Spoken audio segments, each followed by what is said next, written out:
Ellen, thank you so much for talking to us today.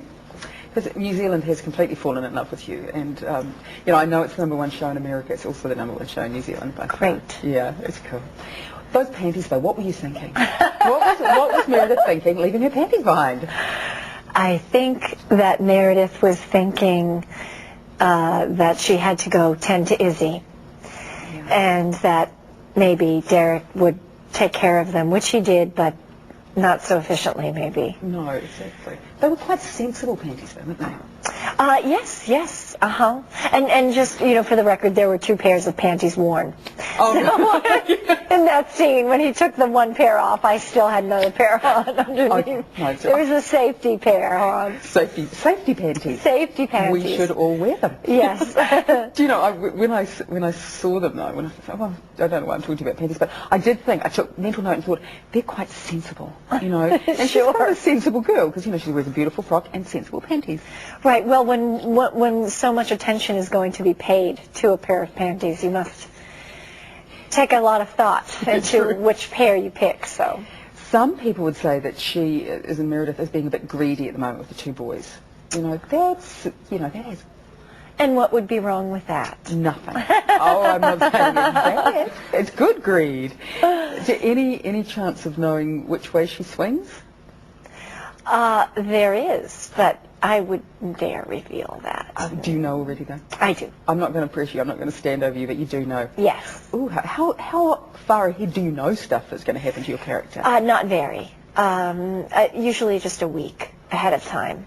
And if it's something that you are sort of like, I don't know, diametrically opposed to, are you able to tap the writers on the shoulder and go, excuse me, I don't know about this? Not really.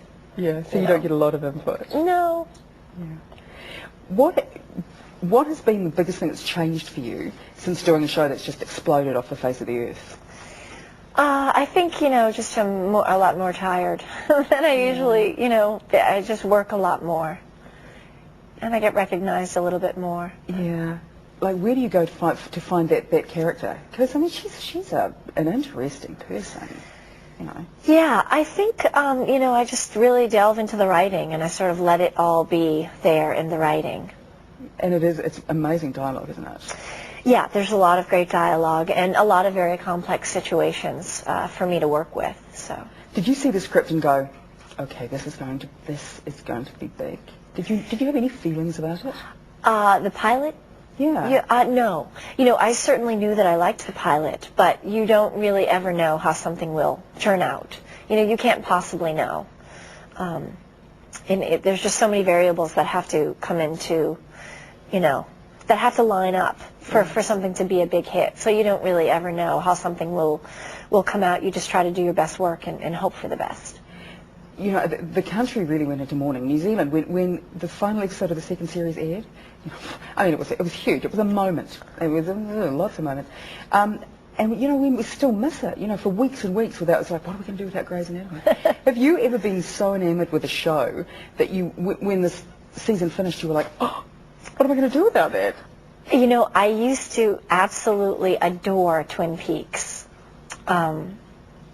It was quite a while ago now, but I loved that show. That was my show. That was the show that and I mourned when it got pulled off the air. Did you eat cherry pie every night you watched it? No, I didn't eat cherry pie, but I did love that show. Oh, gosh, I got to meet Kyle MacLachlan yesterday. I was so excited because, same thing, I remembered him from Twin Peaks. Right. Have you met anyone since doing this that you've gone, oh my God, I've met someone I've always wanted to meet? Because you have a lot more opportunities now. Yeah. I don't know if there's anybody, I don't really think about meeting someone in that way, but I've been very fortunate to live in Los Angeles and live in Hollywood, and you get to meet people that you admire all the time, actually. Well, we're very excited the show's back on, and thank you so much.